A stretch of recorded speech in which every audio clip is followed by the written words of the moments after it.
실제로 이제 이 시기에 일자리 중단이 많이 되었고 경제적 어려움이 호소가 됐던 부분들이 있습니다.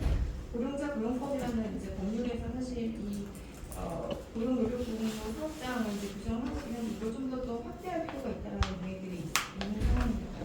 또 실제 2023년에 또 노인 일자리 및 사회활동 지원에 관한 법률 좀 규정이 되어서 이제 시행이 작년 12월부터 되고 있는데 이런 법률이 이제 사회공 관련 고용 안정, 개선을 분명하며 실질적인 세대 유지라는 노인 일자리, 사회활동 지원 사업에 관련된 그거라는 논의들이 있는 상황입니다. 장애인 파트로 넘어가서 집단 이때 장애인 관련된 문제였던 부분은 집단 시설에서 포드 경력이 있던 부분과 관련된 내용입니다. 장애인 거주 시설 같은 이제 이 형태는 이제 집단 수용 형태의 시설인데요. 밀집성과 확대성을 가지고 있기 때문에 이 당시 이제 포드 격리 조치가 진행이 되는데 이유가 있는 것이냐, 이런 걸 나타날 때 가족의 면회를 스스로 차단하는 것은 먼저 과도한 통제가 아니냐라는 이제 그런 비판들이 있었습니다. 2024년에 이제 보건복지부에서 장애인 대상 간호법 등 메뉴를 이제 거주시설 중심으로 마련했고 여전히 면회 이런 중증인 상황인 경우에는 외부 매듭이 제한된다거나 면허가 안 된다거나 이런 식의 큰 여전히 이제 규정이 되어 있는 상황입니다. 현 시점에서도 이런 예방적 포드 격리 정책을 어떻게 이제 운영할 것인가 관련해서 이 정책에 대한 재검토가 필요하다는 논의들이 있는 상황입니다. 실제로 이거를 그럼 시행을 할 것이냐, 그럼 시행을 하게 된다면 어떤 요건과 방식을 시행할 것인지에 대한 논의가 필요하다는 것입니다. 만약 시행을 하게 된다면 사실 지금 명확하게 어떤 법적 근거가 마련되어 있지 않기 때문에 이런 법적 근거를 두고 그 법률 안에서 어떤 식으로 조치를 하되 어떤 요건과 절차, 절차는 어떻게 할 것인지 시행 방법은 어떻게 할 것인지 이런 구체적인 내용을 규정할 필요가 있다는 논의들이었습니다. 일률적이거나 무기한으로 진행되고 있는 포드 격리 조치 관련해서 어떤 식으로 통제할 것인지 통제 방안 마련이 필요하다라는 논의도 좀 있는 상황입니다. 사실 이 거주시설과 관련된 문제는 사실 이 거주시설을 어떤 식으로 이 감염 차단 방지할까 이런 식의 접근이 아니라 시설을 벗어나서 이 집단 거주시설 중심의 패러다임 자체를 변환시켜야 된다는 논의들이 있고 그럼 어떤 식으로 지역사회가 이거를 지원할 것인가에 대한 논의가 필요하다는 이야기들이 논의되고 있는 상황입니다. 또 한 축은 사실 당시에 이제 격리 조치라든가 자가 사회적 거리두기 같은 이런 정책들이 시행되면서 이제 장애인들 같은 경우는 골든 공백이 발생할 수밖에 없는 상황이었습니다.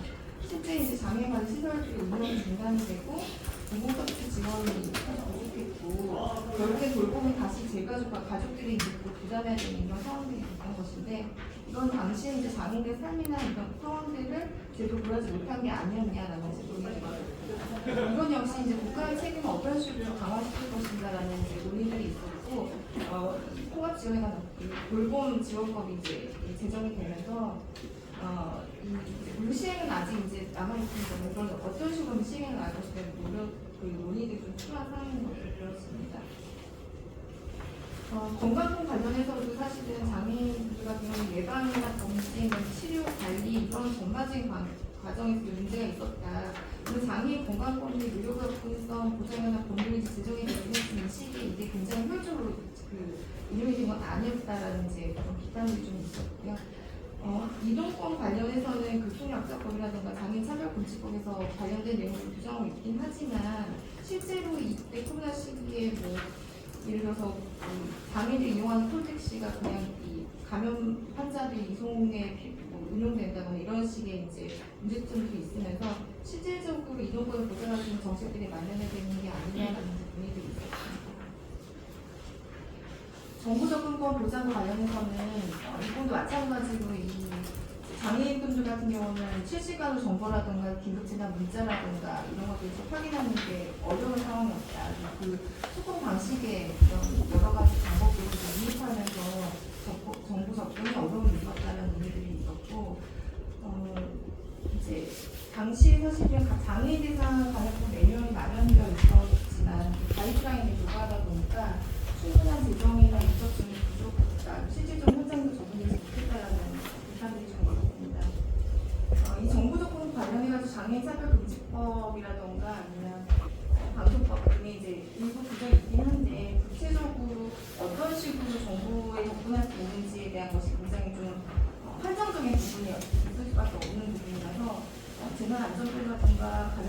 건강보호제의 이런 접근법 보장 부분이라던가 어떤 수단 부분을 구체적으로 마련하는 게 필요하다는 논의들이 있습니다. 노숙인 파트 관련해서는 이제 아까 말씀드린 것처럼 노숙인 복지법의 주거 지원이라던가 의료 지원, 급식 지원 이런 것도 이제 규정이 되어 있는데 실질적으로 코로나 시기에는 이 규정에 따라 제대로 되지 않았던 문제들이 이제 발생했던 것인데요. 주거 지원 같은 경우도 마찬가지로 이게 이제 일부에 한정되어 있는 것이었기 때문에 실제로 시설 중심으로 이제 운영된다거나 이런 문제점에 대해서 이거를 좀 벗어나서 주거권 자체를 보장하는 방식을 좀 마련해야 된다. 주거 지원을 어떤 식으로 할 것인지 논의들이 이제 있었는데 그래서 공공임대주택을 좀 늘린다거나 이런 식의 약간 논의들이 좀 있었습니다. 급식 지원 관련 사실은 이제 코로나19 시기에 급식 자체가 중단이 되어버리는 문제점이 많아요. 이거는 행정권 문제랑 연결되어 있는 문제이기 때문에 이게 국가와 지자체가 이걸 운영하지 않을 이제 이거를 사설에 이제 운영하려고 불편할 수도 있는 건데 이걸 사설에서는 운영을 해보지 않는 문제가 생기면서 이제 그러면 국가나 지자체가 이거를 운영하기 의무화시켜야 되는 게 아니라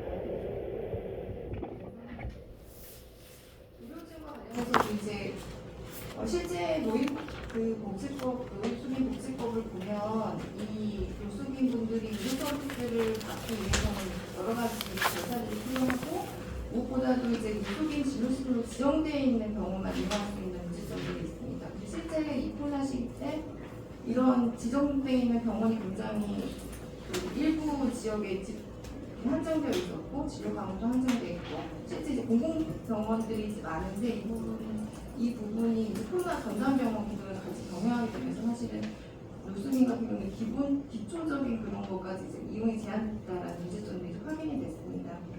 이런 이용 절차라던가 아니면 이런 제도 자체 좀 개선이 필요하다. 궁극적으로는 이 노숙인 진료시설 지정 제도 자체를 폐지하는 게 필요하지 않느냐라는 문제입니다.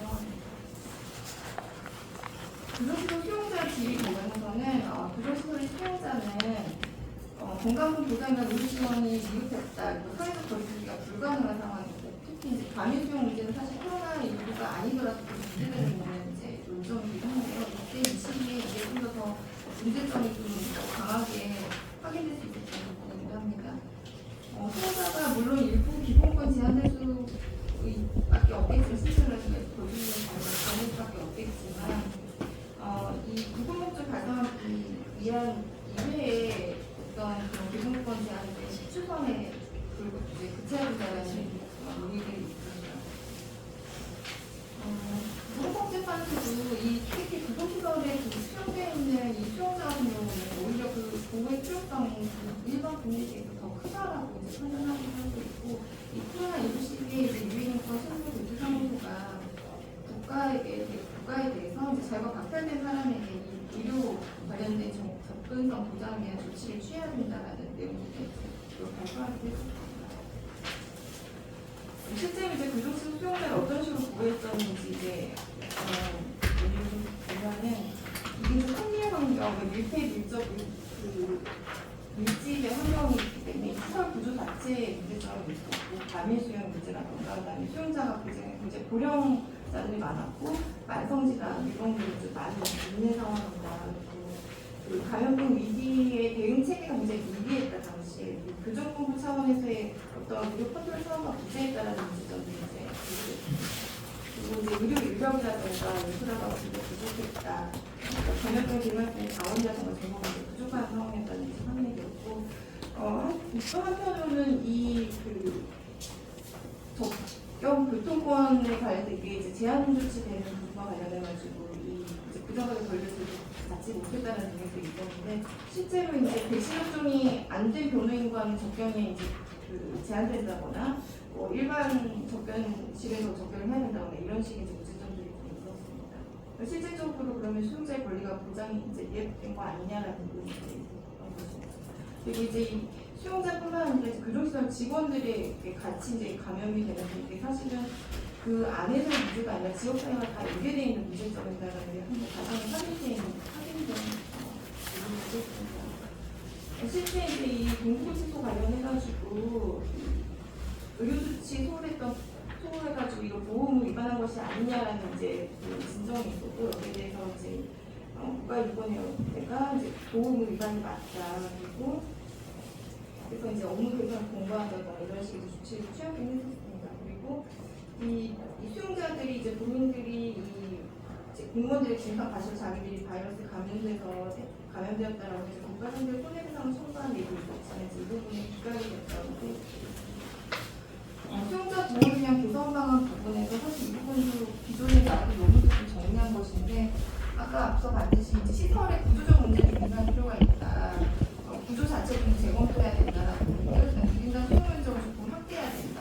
교정 시설을 좀 개선할 필요가 있다. 교정 병동을 설치하는 게 필요하지 않느냐 지금 과밀 수용을 이제 완화하기 위해서는 교도소를 확충한다거나 또 한편으로 수용을 축소하는 방식이 있을 텐데 수용이나 축소하는 방식으로 가석방 이런 건 이제 조금 확대시키는 방법.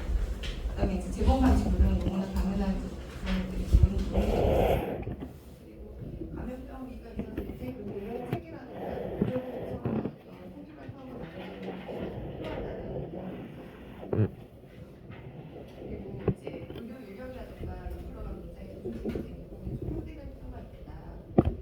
수용자 권리 보장 부분에 있어서는 전화 접견이라든가 원격 활동 접견, 재판 등을 확대할 필요가 있다는 논의들이 있고 당시 이제 권리 접견권이 제한되는 케이스도 있었는데 이랬을 때 만약 예외적으로 제한할 경우에는 근거나 범위가 구체적으로 마련되어야 되지 않느냐라는 이제 논의들이 있습니다. 결론을 좀 정리를 하면 사실은 그 취약계층에 대한 이 부분은 이제 코로나19가 되게 유행하면서 그 취약계층의 보건과 지역사회 보건 간의 연관성이 확인된 이제 배경이었고 그 전염의 위험성이 취약계층에 현재 증가했다라는 내용이 확인된 부분이었습니다. 사실 이제 여러 그 계층에서 다양한 영역에서 인권 침해나 차별 이런 부분들이 이제 노출이 됐던 것이고 그 양상의 증가굉장히 좀 차이가 존재하긴 했었는데요. 실제로 이제 아까 앞서 봤듯이 각종 매뉴얼이나 지원 방안이 굉장히 많이 있었습니다. 이게 실질적으로 현장에서 얼만큼 실용적으로 적용됐는가에 대한 논의들이 있었던 것입니다. 그래서 실질적으로는 적절한 시점에 이 취약계층의 각각의 특수성을 좀 고려해서 어떤 식의 지원과 대책을 마련해서 이제 할 것인가라는 논의가 필요하다라는 이제 이야기들이 있고.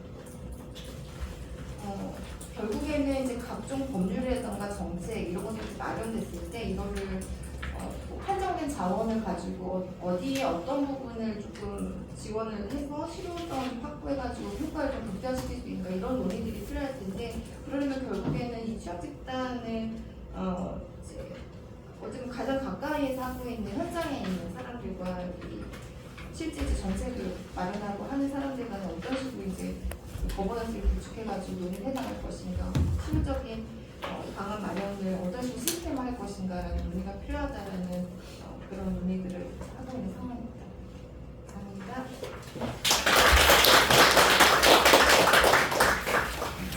엄청나게 방대한 양을 짧은 시간에 굉장히 집중적으로 해주셨는데 사실 이게 뭐 현장에서 바로 날것으로 드러났던 문제점들이 너무나 많았고 그것과 관련해서 이제 단기나 장기적으로 또 어떻게 되어야 하는지에 대해서도 사실은 나름 이제 뭔가 정리가 될 수 있는 부분들이 있었는데 그런 부분들이 실제로 새롭게 뭐 어떤 법제에 반영이 되거나 이런 부분들이 많지는 않았던 것 같습니다. 그래서 상시적인 아까 이제 최 교수님도 말씀하셨지만 어떤 실무적인 어떤 현장에 기반한 어떤 실무적인 전문성과 거기에 어떤 역량 투입이 충분히 되면서 상시적인 어떤 취약계층에 대한 시스템 지원에 대한 시스템이 확보되는 것이 굉장히 중요하다라는 그런 취지의 발표였습니다.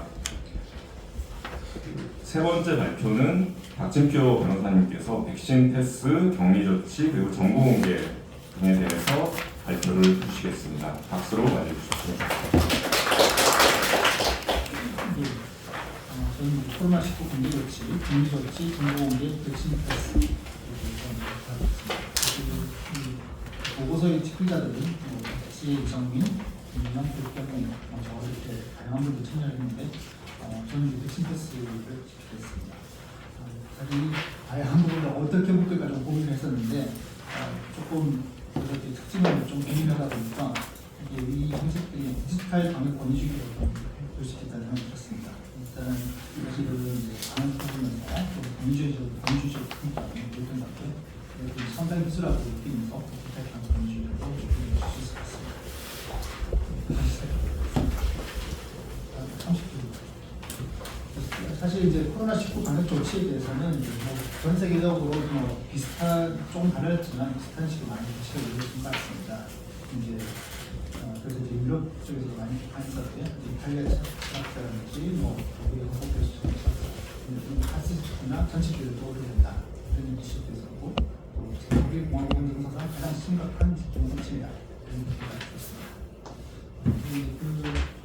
방역 단계별로 정책을 좀 살펴보면 사실 이거 4단계까지 하시면 일단은 우리나라에서는 3단계 정도 있을 것 같습니다. 첫 번째가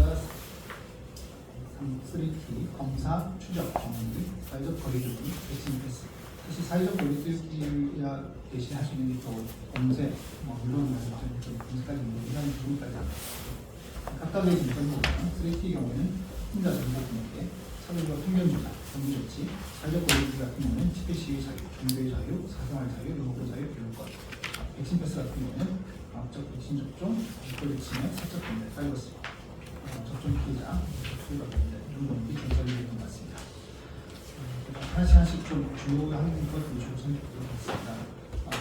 감염병 이심자 격리 조치 같은 경우에는 감염권이나 어떠까지 시작했는데 가장 핵심적인 것이 감염병 이심자에 대한 격리 조치였던 것 같습니다. 감염병 이심자 같은 경우는 사실 접촉을 했다는 부분을 가지고 감염병이 심된다 이렇게 해서 격리할 수 있는 그런 법적으로 만들어졌는데요. 하지만 접촉자의 범위와 기준이 명확하지 않다. 국민상고의 자의적 해석이 가능하다는 가능성인데 이제 이게 접촉이 의심됐다는 게 감염병이 의심된다는 과학적 근거가 분명하다. 사실 증상의 발현이 있었다면 이렇게 볼 수 있지만 접촉했다는 말로 이제 분자를 해서 정보 제한 가능하다. 국가인권위원 같은 경우는 감염병 의심자들이 명확히 부족하고 권리보호에 대한 소득을 마련한 경우가 되겠습니다. 그래서 이제 이것에 대해서 좀 다양한 제안이 제시가 되는데 감염병 진짜 격리 조치 요건 조정은 필요하다. 그런 지적이 있었고요. 감염병에 이제 격리 조치에 보면 감염병이 어떤 경우에는 1급 감염병이 발생한 경우가 한 경우도 있지만 다른 경우에는 감염병이 위험한 감염 정보를 받기 위해서 감염병이 유발을 너무 발생하고 방풍을 가로를 조금까지 하는 때문에 이런 조정이 필요하다는 것도 있고 격리기간 14일로 1주 전후도 요건 제한이다. 감염병을 조금 진성하게 발견하는 것이 그리고 이제 또 구제 절차에 대한 또 지적이 있었고요.